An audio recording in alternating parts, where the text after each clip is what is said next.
অন্তর্বর্তীকালীন সরকার অনির্দিষ্টকালের জন্য থাকবে এর সম্পর্কে কোনো প্রশ্ন করা যাবে না, এরকম একটি খসড়া প্রজ্ঞাপন জারি করতে চাচ্ছেন।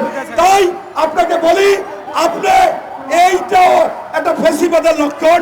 আপনি আগে আপনার উপদেষ্টাদের সংস্কার করুন এবং দ্রুত নির্বাচন দিয়ে রাজনৈতিক দলের কাছে ক্ষমতা আসুক। আপনি উপদেষ্টা নিয়োগ দিচ্ছেন, যে উপদেষ্টা শেখ হাসিনাকে মা ডাকে, তার বাবাকে বাপ ডাকে, যারা ওই 32 আবার নতুন করে করতে চায়, যারা ভারতে ইলিশ মাছ দিলে তাদেরকে বাংলাদেশের শত্রু বলে, তাদেরকে আপনি কিভাবে, যার স্ত্রী মুজিব নাটক করেছে, মুজিব নাটকের নায়ক যে তার বরাদ্দ বাতিল হয়েছে, অথচ তার স্বামীকে কিভাবে পুনর্জীবিত করেন বা আপনি তা পুনর্বাসন করেন। আমরা অবাক হই, এটা দুঃখজনক ব্যাপার।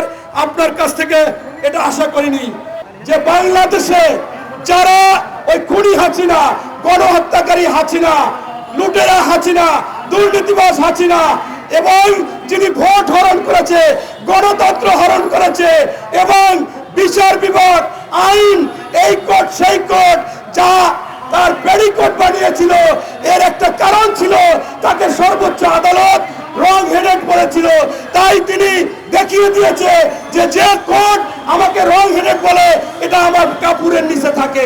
সেই শেখ হাসিনা আপনার এই আমাদের নেতা জনাব তারেক রহমান সহ অনেক 65 লক্ষ লোকের নামে মামলা করেছেন। তাই আমাদের নেতা তারেক সাহেব বলেছে যে এই ফ্যাসিস্ট আন্দোলনে যারা ভূমিকা পালন করেছিল, যারা শেষ কাতারে ছিল, তাদের মামলা প্রত্যাহার না করা পর্যন্ত আমার মামলা প্রত্যাহার দরকার নেই।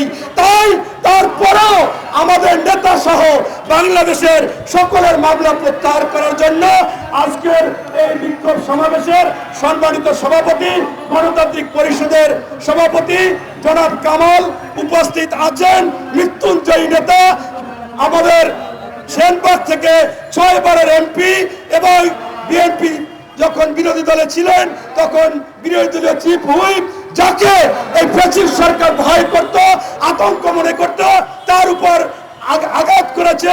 আপনারা দেখেছিলেন সেই হারুন যিনি আঘাত করেছিল তাকে প্রমোশন দিয়েছিল, ওই কুলাঙ্গার হারুন কুলাঙ্গার বিপ্লবকে প্রমোশন দিয়েছিল। আজকে তাদেরকে পাওয়া যাচ্ছে না। সেই আমার নেতা, প্রিয় নেতা এবং বিএনপির চেয়ারপারসনের অন্যতম উপদেষ্টা জনাব জয়নাল আবেদিন ফারুক উপস্থিত আছেন। আরেকজন রাজপথের লড়াকু সৈনিক, 90 সাল থেকে যিনি আন্দোলন করেছেন, আমি ঢাকা বিশ্ববিদ্যালয়ে দেখেছি কিভাবে তাদেরকে সম্মানিত করেন। আজকে আপনি বাজার দর নিয়ন্ত্রণ করতে পারতেছেন না, আপনি আইন শৃঙ্খলা নিয়ন্ত্রণ করতে পারতেছেন না। প্রত্যেকটা জায়গায় প্রশাসনের ওই আওয়ামী লীগের প্রতাপটা বসে আছে, তাদেরকে আপনি নিয়ন্ত্রণ করতে পারতেছেন না। কিন্তু এরই মধ্যে আপনি উপদেষ্টা নিয়োগ দিচ্ছেন, যে উপদেষ্টা শেখ হাসিনাকে মা ডাকে, তার বাবাকে বাপ ডাকে, যারা ওই 32 আবার নতুন করে করতে চায়, যারা ভারতে ইলিশ মাছ দিলে তাদেরকে বাংলাদেশের শত্রু বলে, তাদেরকে আপনি কিভাবে, যার স্ত্রী মুজিব নাটক করেছে, মুজিব নাটকের নায়ক যে তার বরাদ্দ বাতিল হয়েছে, অথচ তার স্বামীকে কিভাবে পুনর্জীবিত করেন বা আপনি তা পুনর্বাসন করেন। আমরা অবাক হই, এটা দুঃখজনক ব্যাপার। আপনার কাছ থেকে এটা আশা করিনি।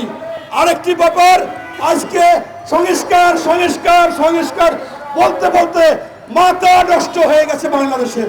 আরে 91 সালে ওই স্বৈরাচার আপনার এরশাদের পরে, পতনের পরে যে সরকার এসেছিল, বিচারপতি শাহাবুদ্দিন, তিনি তো 3 মাসের মধ্যে সকল কিছু স্তব্ধ করে দিয়েছিল, নিরপেক্ষ করেছিল, বিশ্বের কাছে গ্রহণযোগ্য ভোট হয়েছিল। আপনি সেখানে 3 মাসের জায়গায় আপনি 6 মাস নেন। আপনার আজকে যে অবস্থা, আপনি আজকে যে কাজ করতেছেন, ইতিমধ্যে শুনেছি আপনারা নাকি এই অন্তর্বর্তীকালীন সরকার অনির্দিষ্টকালের জন্য থাকবে, এর সম্পর্কে কোনো প্রশ্ন করা যাবে না, এরকম একটি খসড়া প্রজ্ঞাপন জারি করতে চাচ্ছেন।